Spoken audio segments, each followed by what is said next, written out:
Listen, anybody who's found themselves in a relationship where betrayal has occurred is going to find themselves in a bit of a dilemma where it feels like neither option they have moving forward is a good one, right? They're either going to make a choice to leave the relationship, which means they lose everything attached to the relationship.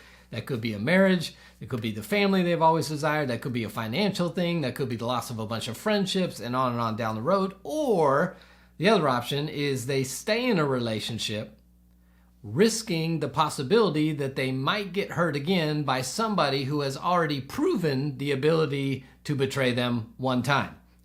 So if you're sitting there, you may be like, neither option looks good, but guess what? There's only two options. So the question is, if I reconcile, what should I be watching out for? How should I know if I should reconcile or if I should move on down the road? Now, when people are in this situation, what they really, really, really want at their heart and all the ways they control and manipulate and the questions they ask, all of it really come down to one thing.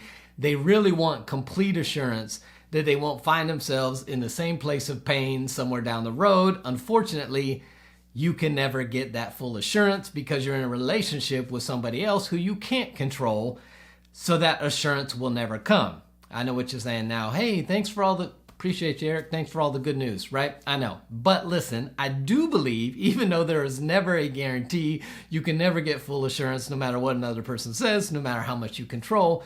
What I do believe you can do is you can be on the watch for some things that will prove the potential that reconciliation is possible. So I want to give you 5 questions that I think will help you when you ask these questions of the other person, will help you evaluate, is reconciliation something that's possible? Before I give you those 5 questions, I want us to be on the same page. Now, understand, anytime there is reparative work that's needed to be done in a relationship, it's going to require at minimum these 3 steps: forgiveness, reconciliation, that's a restoring of the relationship on some level, and trust, which is built over time.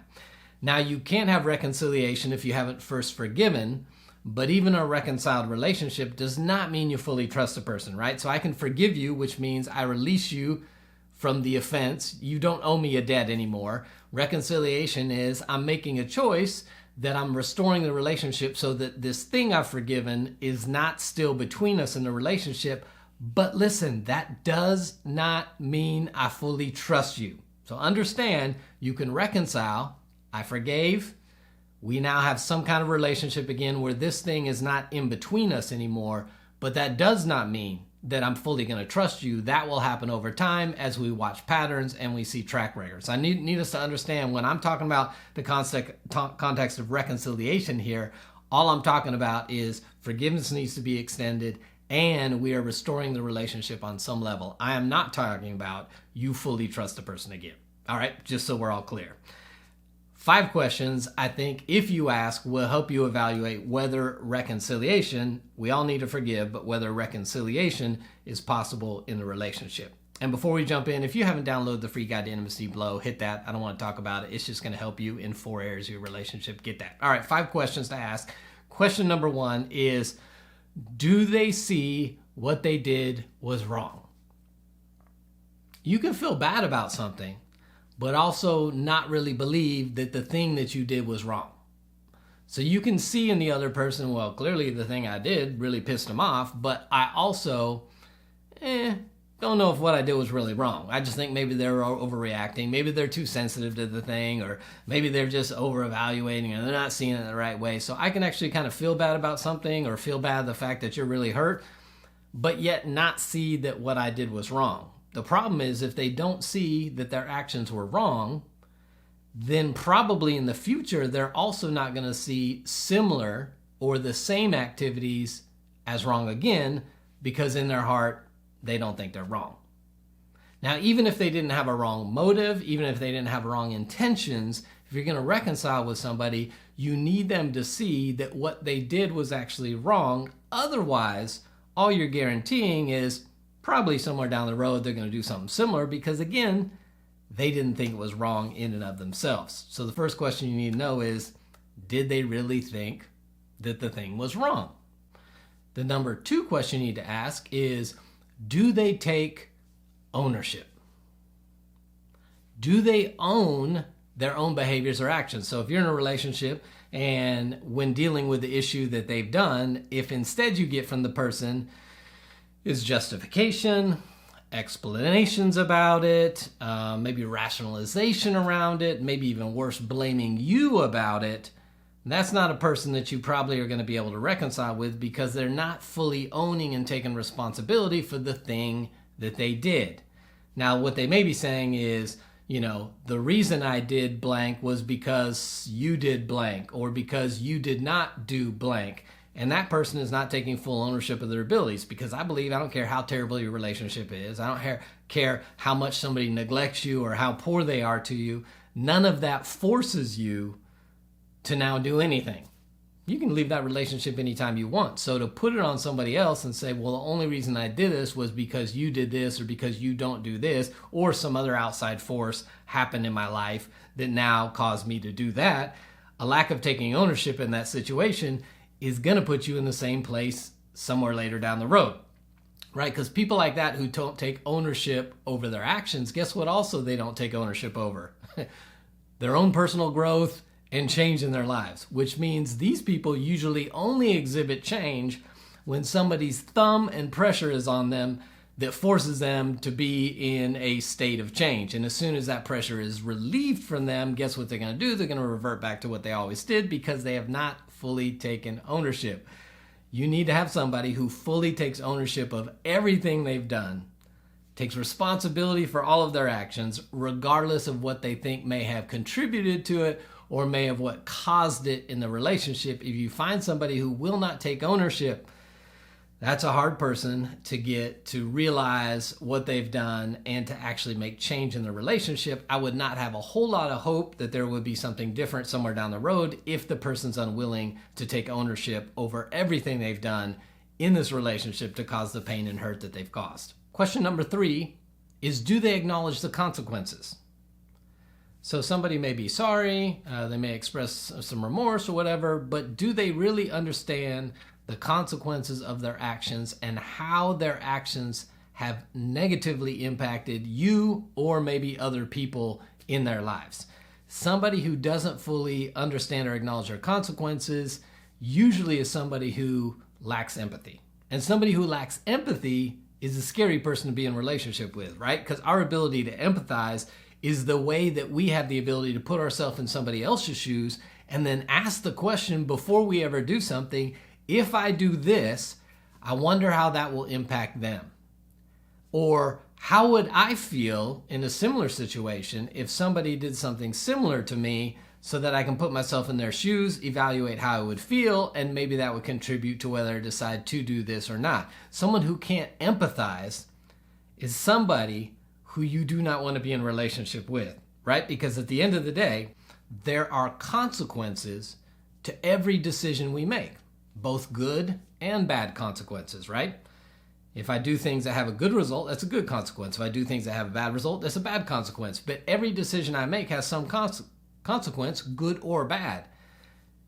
And usually, getting something or avoiding something become good motivators for us to either engage in or avoid an activity. So if somebody doesn't fully acknowledge or understand how their behavior has impacted everybody else, it's going to be rare that they'll avoid doing something similar in a future situation, because their focus is solely on themselves and how they feel in the situation, what they're getting out of the situation, without actually thinking about what consequences may impact the other people around them. That's not somebody you probably want to reconcile with.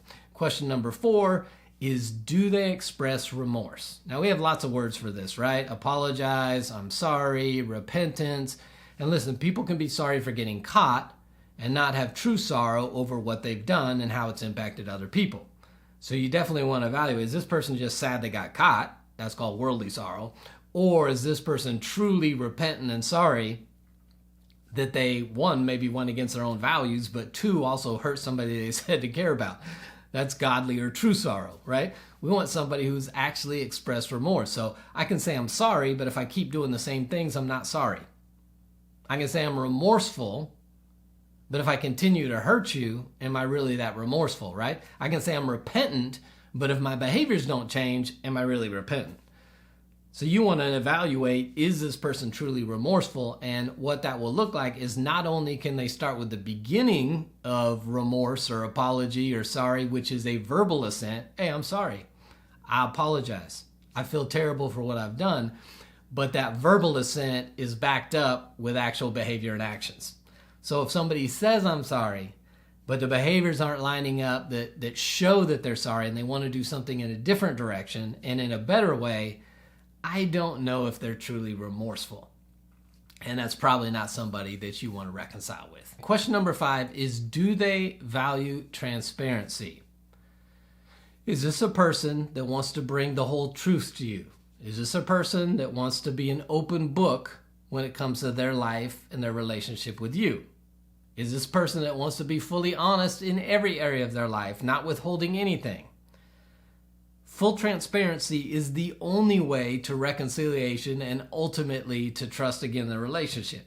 So if you're with somebody who continues to give half-truths or only gives you the information if you ask the right and exact question and instead goes, well, you never asked me that, when they know full well what you are getting at behind the question, that's probably not somebody that you want to reconcile a relationship with, because how are you going to build trust again if you can't even trust that they're fully honest? So you need somebody who is fully committed to transparency, is willing to tell the whole story, come clean about everything they need to come clean about. And again, if this is infidelity or something, I would encourage you to get with the counselor, because I think there's questions you also should not be asking, because when they give you the full transparency, now those things become triggers for you, but that's a whole different conversation for a whole different video. Probably not even a video, that's for counseling. But you want somebody who is willing to be fully honest with you in every area, tell you the whole story, not withhold anything, not give you half-truths, not be deceitful. That's the only way you can build.